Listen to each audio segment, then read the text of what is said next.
For this problem, we're going to find the composition of two functions, and then evaluate a composition at a given value. Here we're given f of x is equal to x plus 2 divided by x minus 2. And the second function, g of x, is equal to 2x plus 5. For these two functions, part A, we want to find the composition f of g and state its domain. In part B, we want to find g of f of negative 2, and in part C, f of g of negative 2. So we'll start with part A. The notation f of g is equal to f of g of x. So basically we just need to take this entire function g of x and we substitute it into our function f anywhere an x occurs.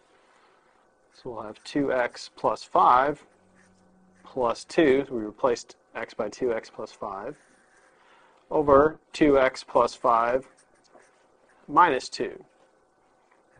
We're going to simplify that. The numerator will have 2x plus 7, and our denominator will get 2x plus 3.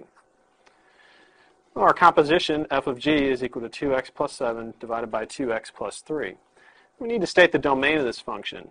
To find the domain of a composition, we first look at our inside function, which in this case is g of x. G of x is a linear function. It's defined for all real numbers, so we have no restricted values so far.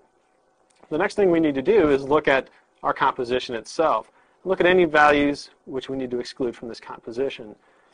If we look at this, we're going to divide by 2x plus 3, and we can't divide by 0, so we need to exclude any values which make this denominator equal to 0.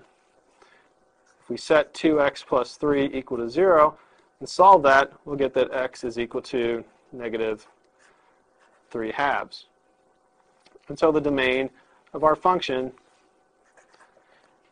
will be all real numbers for x such that x is not equal to negative 3 halves. For part B, we want to evaluate g of f of negative 2.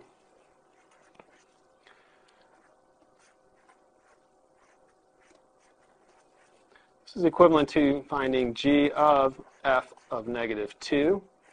So we really need to first find the value of the function f when x is negative 2. If we come up to our function f and put in negative 2, get negative 2 plus 2, that's 0. Negative 2 minus 2 is negative 4, and 0 over negative 4 is 0. So we need g of 0. So now we come to our function g, plug in the value 0. 2 times 0 plus 5 is equal to 5. So g of f of negative 2 is equal to 5. For part C, we want to find f of g of negative 2. This is the same as f of g of negative 2. So we first need to evaluate our function g when x is negative 2. Come up to our function g. 2 times negative 2 is negative 4, plus 5 gives us 1. So we really need to find f of 1. Put in 1 into our function f. 1 plus 2, that's 3. 1 minus 2 is negative 1. 3 over negative 1 is negative 3. So f of g of negative 2 is equal to negative 3. It's important to note that in these two cases we did not get the same result. So the g of f is not necessarily equal to f of g.